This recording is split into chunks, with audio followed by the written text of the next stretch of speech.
नमस्कार। हमारा देश और पूरा विश्व आज कोविड-19 की चुनौती का सामना कर रहा है। कोविड-19 अभी खत्म नहीं हुआ है। ऐसे में हमारा फर्ज है कि हम सतर्क रहें। इसलिए जब तक दवाई नहीं तब तक कोई ढिलाई नहीं। कोरोना से बचाव के लिए जरूरी है नियमित रूप से हाथ धोना, मास्क पहनना और आपस में उचित दूरी बनाए रखना। याद रखिए, 2 गज दूरी मास्क है जरूरी। खांसी, बुखार या सांस लेने में कठिनाई होने पर हेल्पलाइन नंबर 1075 पर संपर्क करें। नमस्कार, मैं भारती तिवारी, उच्च माध्यमिक शिक्षक, शासकीय नवीन उच्चतर माध्यमिक विद्यालय अरेरा कॉलोनी भोपाल से हूँ। हिंदी की कक्षा में आपका स्वागत है। आज बच्चों हम हिंदी गद्य खंड से कक्षा 11 में गलता लोहा कहानी पढ़ेंगे। तो बच्चों आज हम गलता लोहा कहानी पढ़ेंगे और समझेंगे। गलता लोहा कहानी शेखर जोशी के द्वारा लिखी गई है। इस कहानी को हम प्रस्तावना के रूप में या भूमिका के रूप में समझ लेंगे। गलता लोहा कहानी व्यक्ति के किसी न किसी मनोभावों को व्यक्त करती है। एक सामान्य वर्ग के निर्धन बालक की प्रतिभा को सही दिशा नहीं मिल पाती है और वह अपनी परिस्थितियों से समझौता कर लेता है। यह कहानी सिर्फ कहानी के नायक मोहन की ही नहीं है, बल्कि आज के हर सामान्य युवा वर्ग की भी है।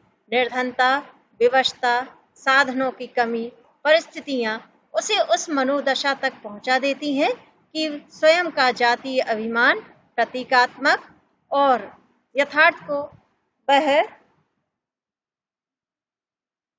बेईमानी हो जाता है।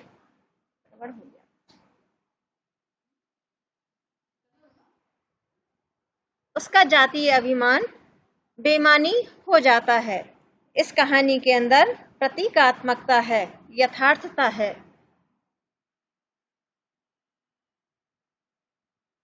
इसमें बालक प्रतिभा संपन्न है। हर स्थिति में उसकी निपुणता ही मुखरित होती है। जिस प्रकार आग में गलता हुआ लोहा कोई भी आकार धारण कर लेता है, लेकिन उसके नैसर्गिक गुण यथावत बने रहते हैं, उसी तरह से मोहन है। वह हर स्थिति से संघर्ष करता हुआ आगे बढ़ता है। उसमें कुलीनता के गुण यथावत बने रहते हैं। तो कहने का तात्पर्य यह है बच्चों कि मोहन जो बालक है, इस कहानी का मुख्य पात्र है, वह हर तरह से संघर्ष करता है। उसका जो कुलीन वर्ग में पैदा होना उसके लिए दुश्वार हो जाता है। अब बच्चों हम शेखर जोशी जी जो कहानीकार हैं, आधुनिक कहानीकार के रूप में हम इन्हें जानते हैं, हम इनके साहित्यिक परिचय को पढ़ेंगे। साहित्यिक परिचय में बच्चों पहले भी बताया है कि हम जन्म के बारे में, मृत्यु के बारे में संक्षेप में जानते हैं और उनकी जो भाषा है, शैली है या साहित्य में स्थान है, तो उनके वर्ण विषय के आधार पर हम इन्हें उनके वर्ण विषय के आधार पर किस तरह की भाषा शैली रही है उसको हम बताते हैं। साहित्य में स्थान, जिस तरह से वो कहानीकार हैं, तो वो कहानीकार के रूप में हम उनकी पहचान साहित्य के स्थान में बताएंगे। सबसे पहला है परिचय। इनका जन्म अल्मोड़ा जनपद के औजिया नामक ग्राम में 1932 में हुआ था। इनकी शिक्षा अजमेर और देहरादून में हुई। सम्मान, बच्चों इन्हें कई तरह के सम्मान प्राप्त हैं। उत्तर प्रदेश हिंदी संस्थान के द्वारा आचार्य महावीर प्रसाद सम्मान 1987 में मिला, साहित्य भूषण सम्मान 1995 में तथा पहल सम्मान 1997 में प्रदान किया गया। निधन 20 जुलाई 2019 में आपका निधन हो गया। साहित्यिक रचनाएं, कोशिका घटवार, साथ में लगे लोग, दाजू, हलवाहा, नौरंगी बीमार है, एक पेड़ की याद आदि है। आपकी कहानियों का विभिन्न भाषाओं में अनुवाद किया गया है। भारतीय भाषाओं के अलावा अंग्रेजी, चेक, रूसी, पोलिश और जापानी भाषाओं में अनुवाद किया गया है। भाषा शैली,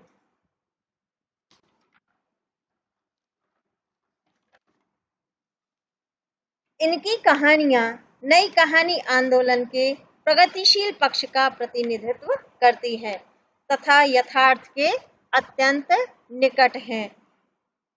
इनकी भाषा में शब्दों का आडंबर नहीं मिलता। बच्चों, ये नए कहानीकार हैं, इसलिए इनकी रचनाएं नई कहानी आंदोलन के अंतर्गत हैं और प्रगतिशील पक्ष का ही प्रतिनिधित्व करती हैं।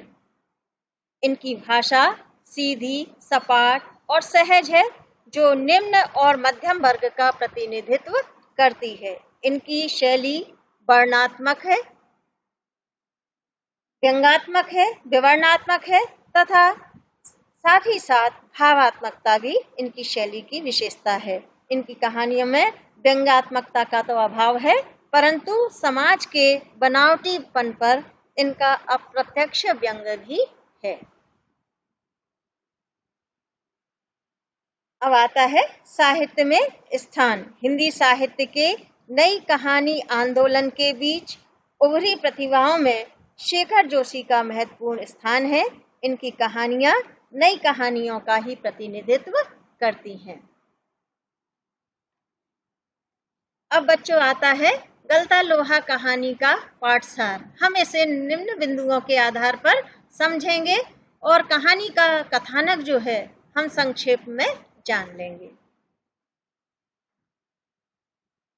गलता लोहा कहानी शेखर जोशी की एक सामाजिक कहानी है, जो एक पूरे कुलीन वर्ग का प्रतिनिधित्व करती है।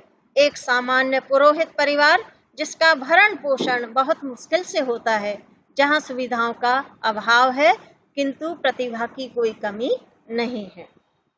इस कहानी का पात्र मोहन है, जो संपूर्ण सामान्य वर्ग का प्रतिनिधित्व करता है। कहानी के प्रारंभ में मोहन अपने पुराने दोस्त धनराम के पास हंसिये में धार करवाने जाता है। दोनों ही अपने बचपन की याद ताजा करते हैं। अपने मास्टर जी त्रिलोक सिंह के कथन को याद करते हैं। उनका कथन था, मोहन एक दिन बड़ा आदमी बनकर स्कूल का नाम रोशन करेगा।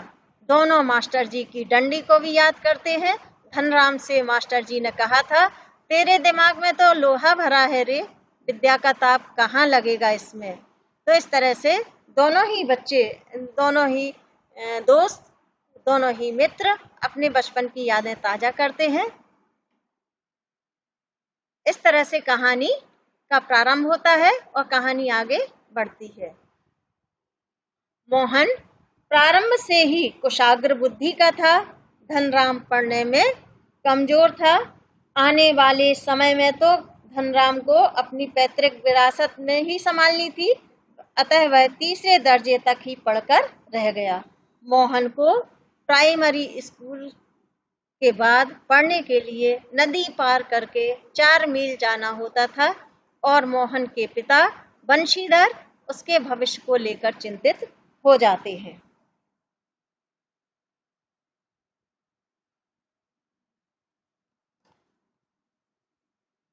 यहाँ से मोहन के जीवन में एक नया मोड़ आता है। एक बार गांव में रमेश बाबू आते हैं, जो पुरोहित की बिरादरी के हैं।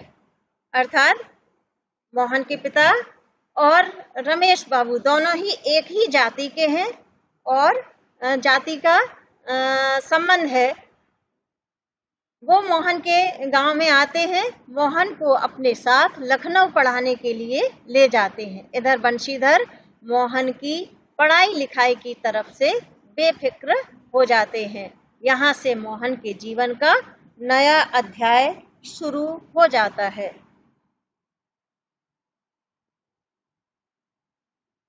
मोहन जैसे ही बाहर पहुंचता है तो मोहन घर की महिलाओं के अतिरिक्त आस पड़ोस की महिलाओं के हाथ बटाने का साधन मात्र होकर रह जाता है।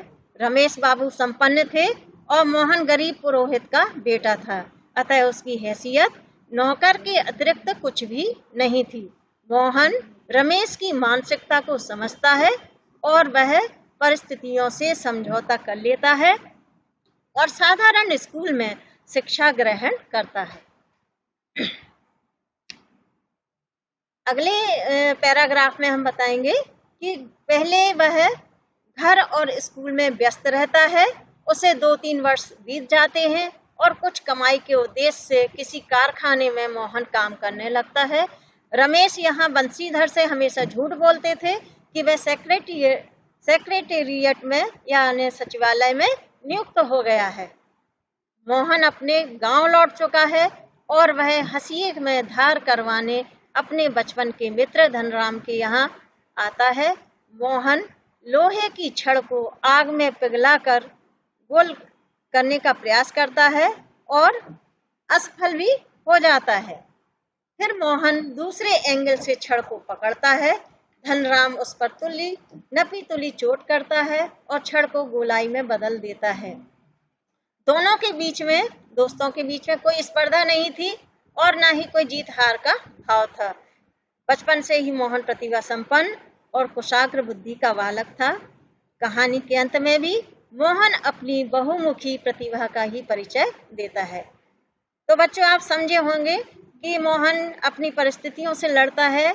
एक रमेश बाबू उसे दूसरी जगह ले जाते हैं, लखनऊ ले जाते हैं और साधारण स्कूल में वो पढ़वाते हैं और मोहन घर के कामकाज में ही हाथ बटाता रहता है और उसकी प्रतिभा कुंठित हो जाती है।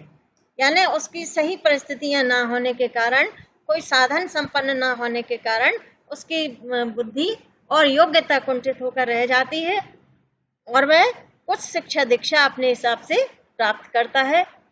लेकिन उसके अंदर जो प्रतिभा है, निपुणता है, उसमें वह यथावत बनी रहती है। जिस तरह से गलता हुआ पिघला हुआ लोहा किसी भी रूप को धारण कर लेता है, उसी तरह से मोहन भी अपनी प्रतिभा संपन्न है और वह हर कार्य में निपुण है।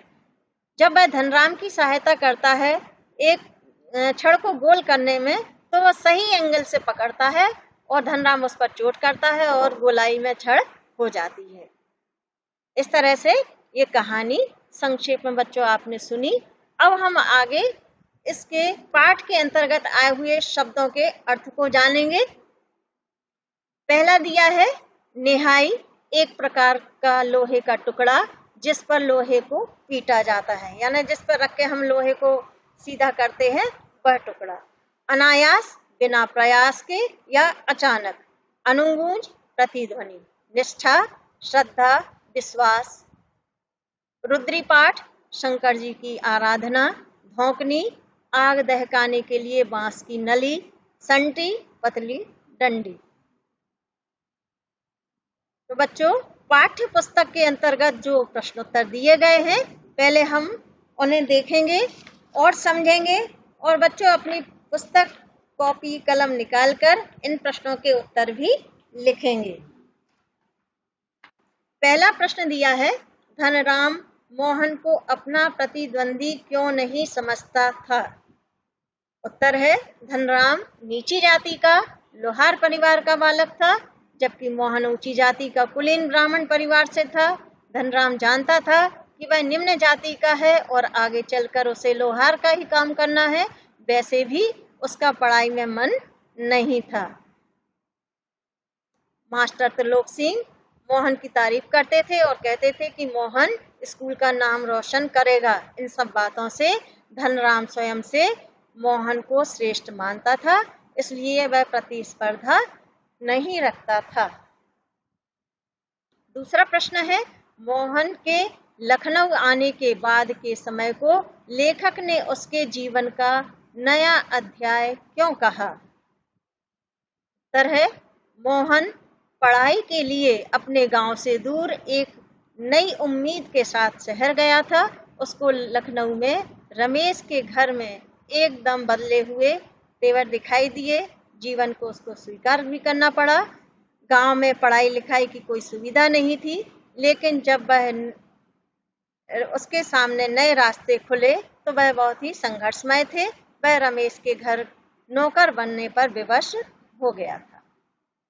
एक बालक के उज्जवल भविष्य के स्थान पर उसका जीवन कुंठित होकर रह जाता है और आत्मनिर्भर बनने के लिए कारखाने में काम तलाशने लगता है। इसलिए लेखक ने मोहन के जीवन को नया अध्याय कहा है। बच्चों, कुछ सीबीएसई पैटर्न में अलग तरह के प्रश्न पूछे जाते हैं, जिनमें एक कथन होता है और उसी के आधार पर कुछ प्रश्न होते हैं। तो इसमें अगला प्रश्न वैसा ही है। निम्नलिखित वाक्य के आधार पर प्रश्नों के उत्तर दीजिए। कथन दिया है, बिरादरी का यही सहारा होता है। तो इसके अंतर्गत 4 प्रश्न दिए गए हैं। पहला प्रश्न है, किसने किससे कहा। दूसरा प्रश्न है, किस प्रसंग में कहा गया। तीसरा है, किस आशय से कहा। चौथा प्रश्न है, क्या इस वाक्य का आशय कहानी में स्पष्ट हुआ। तो पहला प्रश्न था, यह कथन किसने किससे कहा। तो यह कथन मोहन के पिता बंशीधर ने अपने ही जाति भाई संपन्न युवक रमेश से कहा। अर्थात मोहन के पिता बंशीधर ने रमेश से यह कथन कहा था कि बिरादरी का यही सहारा होता है। दूसरा प्रश्न है, दूसरे प्रश्न का उत्तर है, बंशीधर मोहन की पढ़ाई लिखाई के विषय में चिंतित रहते थे। मोहन को नदी पार करके पढ़ने जाना होता था। जब रमेश मोहन को शहर ले जाने की बात करता है तो उसकी कृतज्ञता व्यक्त करने के लिए यह कथन कहा गया। तीसरा प्रश्न था, किस आशय से कहा गया। इसका उत्तर है, बंशीधर का आशय यह है कि जाति बिरादरी का यही लाभ होता है कि वह दुख तकलीफ में हर संभव प्रयास करके एक दूसरे की सहायता करते रहे। चौथा प्रश्न था, क्या इस वाक्य का आशय कहानी में स्पष्ट हुआ। उत्तर है, इस वाक्य में उद्देश्य इस कहानी में पूरा नहीं हुआ। बंशीधर आशान्वित थे कि मोहन बाहर पढ़कर बड़ा आदमी बनकर आएगा, परंतु रमेश अपने वादे को पूरा नहीं करते हैं। मोहन का भरपूर शोषण किया जाता है। पढ़ाई की फीस और रोटी के बदले में वह महज नौकर बनकर रहता है।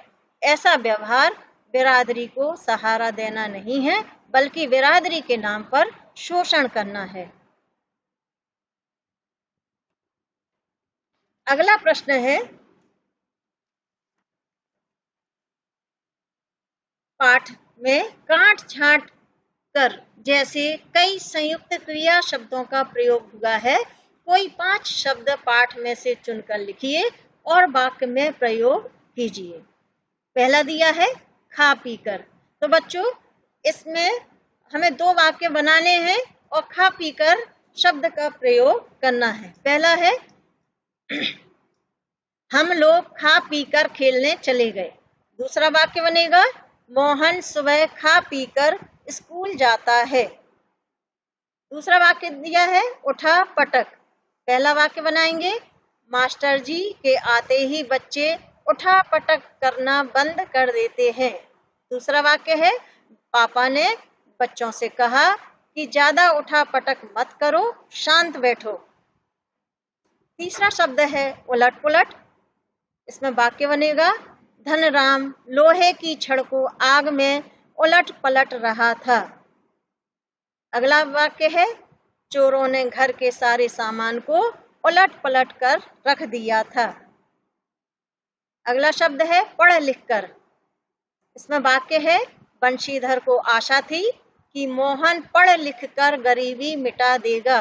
दूसरा वाक्य है, मास्टर जी ने कहा था कि मोहन पढ़ लिख कर एक दिन स्कूल का नाम रोशन करेगा।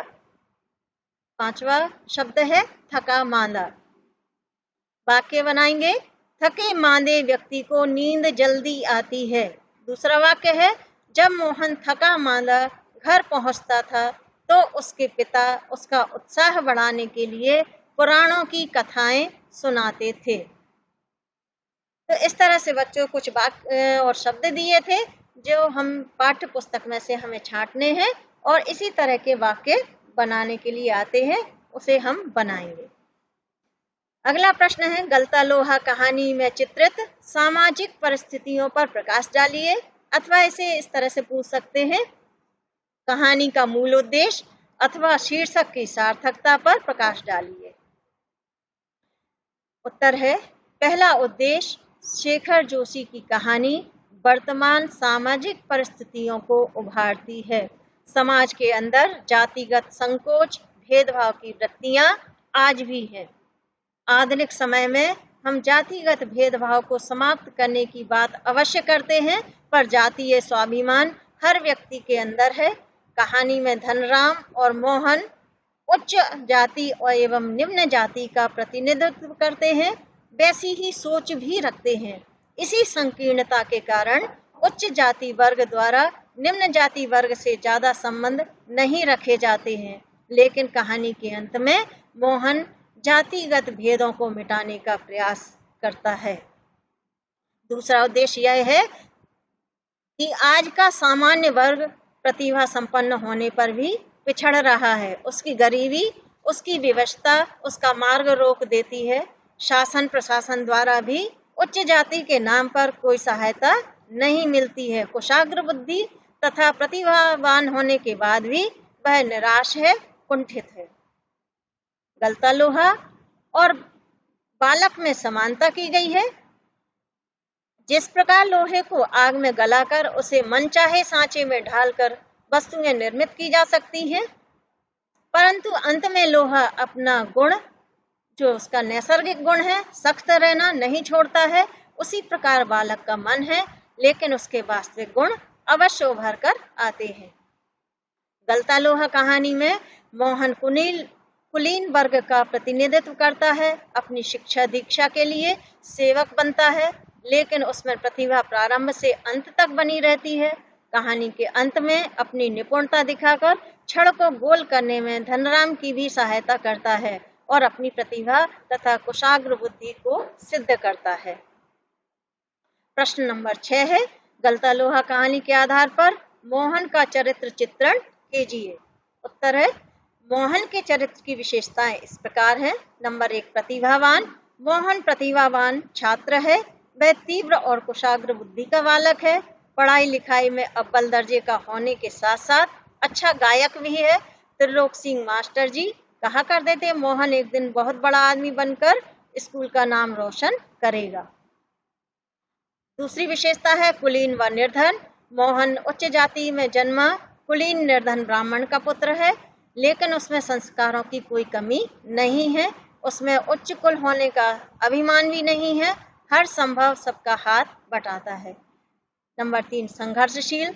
मोहन अपने विद्याध्ययन को पूर्ण करने के लिए हर प्रकार से संघर्ष करता है। नदी पार करके पैदल 4 मील स्कूल जाता है। रमेश के घर का नौकर बनकर भी अपने अध्ययन को जारी रखता है। नंबर 4 है सहनशीलता। मोहन विवश होकर भी सारी परेशानियां चुपचाप सहता है। वह स्वभाव से शांत, गंभीर, मौन और सहनशील है। वह नौकर बनना स्वीकार कर लेता है, परंतु अपने पिता से रमेश के दुर्व्यवहार के बारे में नहीं बताता है। वह पिता की ओर से चिंतित भी रहता है। अब बच्चों, जो कहानी हमने पढ़ी है, तो हम कहानी के विषय में भी थोड़ा सा जानेंगे कि कहानी विधा क्या है। कहानी, किस्सा, कथा या गाथा, हम उसे एक ही रूप में कह सकते हैं। कहानी गद्य की विधाओं में सबसे प्राचीन विधा मानी जाती है। इसमें किसी एक पात्र, घटना का विवरण होता है। यह उपन्यास विधा का लघु रूप है। इसमें पात्रों की संख्या कम होती है तथा एक बैठक में हम पाठक इसे पढ़कर पूर्ण कर सकता है। इसमें उपन्यास की अपेक्षा कौतूहल या जिज्ञासा चरम पर होता है। तो बच्चों, तात्पर्य यह है कि कहानी बहुत पुरानी है। इसमें यह उपन्यास से छोटी होती है, पात्र कम होते हैं। एक ही घटना या एक ही व्यक्ति का या एक ही स्थान का चित्रण किया जाता है, लेकिन उपन्यास में जो जिज्ञासा है वह कम होती है और कौतूहल कहानी में अधिक होता है। जो तत्व उपन्यास में पाए जाते हैं वही कहानी के भी तत्व होते हैं। अब कहानी की परिभाषा जो दी गई है, प्रेमचंद ने ये परिभाषा दी है, कहानी एक ऐसी रचना है जिसमें जीवन के किसी एक अंग या मनोभाव को प्रदर्शित करना ही कहानीकार का उद्देश्य होता है। बच्चों, हम इसमें कहानी के विकास क्रम को जानेंगे, किस तरह से कहानी का विकास हुआ और कहानी के तत्व कौन कौन से हैं, साथ में उसमें भी चर्चा करेंगे। पहले विकास क्रम के अंतर्गत, वैसे बच्चों आपको मालूम होगा कि ये जो गद्य की विधाएं हैं भारतेंदु युग से इनका प्रारंभ हुआ है। इसके पहले जो इतिहास रहा है हिंदी का, उसमें केवल काव्य की ही रचना की गई है। गद्य विधाएं भारतेंदु युग से प्रारंभ हुई हैं। तो पहला युग है भारतेंदु युग। भारतेंदु हरिश्चंद्र के नाम से इस युग का नामकरण किया गया। इस युग का समय है 1850 से 1900 ईस्वी तक। दूसरा था द्विवेदी युग 1900 से 1920 तक। तीसरा था प्रेमचंद युग 1920 से 1936 तक। और चौथा है प्रेमचंदोत्तर युग 1936 से वर्तमान समय तक। इसी तरह से जो कहानी के तत्व हैं, पहला है कथानक या कथा वस्तु। बच्चों, इस कहानी में हमने आपको संक्षेप में कहानी सुनाई थी या पाठ का सार सुनाया था, उसे हम कथानक या कथा वस्तु के अंतर्गत रखते हैं। दूसरा, कहानी में तत्व होता है पात्र एवं चरित्र चित्रण। तो इसमें बंशीधर, मोहन, धनराम, रमेश आदि कई पात्र का चित्रण किया गया है। तीसरा है संवाद कथोकथन। कहानी विधा में संवाद संभवतः कम होते हैं, लेकिन कहीं कहीं संवाद आते हैं। जैसे मास्टर जी का कथन है कि मोहन आगे जाकर स्कूल का नाम रोशन करेगा। तो इस तरह से कथन भी इसमें दिए रहते हैं। भाषा शैली, भाषा सरल, सहज और पात्रों के अनुकूल है। देश काल या वातावरण आधुनिक युग में लिखी हुई कहानी है और यह आधुनिक परिस्थितियों को दर्शाती है। जो आधुनिक समस्या है सामान्य वर्ग की, उस समस्या को उन्होंने शेखर जोशी ने दर्शाया है। उद्देश्य, इस कहानी का उद्देश्य क्या है? मुख्य रूप से उस समस्या को सुलझाना कि एक निर्धन परिवार का बच्चा पढ़ाई लिखाई के लिए आगे नहीं बढ़ पाता है, उसकी कुशाग्र बुद्धि कुंठित कैसे होती है और परिस्थितियां किस तरह से सहायक होती है। तो इस तरह से संक्षेप में हमने कहानी के तत्व जाने। प्रमुख कहानीकारों में पहले हैं शिव प्रसाद हिंद, जिनके द्वारा राजा भोज का सपना कहानी लिखी गई। दूसरा है किशोरी लाल गोस्वामी, इनकी कहानी है इंदुमती। तीसरी रचना है विशंबर नाथ शर्मा कौशिक के द्वारा लिखी गई, इनकी कहानी है ताई रक्षाबंधन। चौथे कहानीकार हैं चंद्रधर शर्मा गुलेरी, इन्होंने 3 ही कहानियां लिखी और ये 3 कहानियों से ही प्रसिद्ध हुए हैं। उनमें है उसने कहा था, ये इनकी सर्वाधिक प्रसिद्ध कहानी है। बुद्धू का कांटा और सुखमय जीवन। अगले लेखक हैं प्रेमचंद। प्रेमचंद के नाम से बच्चों आप सब परिचित होंगे। पंच परमेश्वर, बूढ़ी काकी, शतरंज के खिलाड़ी, पूस की रात, कफन आदि कहानियों के नाम आपने सुने भी होंगे और कहानियां पढ़ी भी होंगी। छठवें लेखक हैं जयशंकर प्रसाद। इन्होंने ऐतिहासिक पृष्ठभूमि को लेकर कहानियां लिखी हैं। आकाशदीप, पुरस्कार, ममता, आंधी आदि। अब बच्चों, अभ्यास के लिए आपके लिए प्रश्न है। आपको एक विज्ञापन बनाना है। विभिन्न व्यापारी अपने उत्पाद बिक्री के लिए अनेक तरह के विज्ञापन बनाते हैं। आप भी हाथ से बनी किसी वस्तु की बिक्री के लिए एक ऐसा विज्ञापन बनाइए जिससे हस्तकला का कारोबार चल सके। ये बच्चों आपको स्वयं करना है और एक विज्ञापन तैयार करना है। इस तरह के प्रश्न आपके प्रश्न पत्र में नए पैटर्न के द्वारा भी पूछे जाएंगे।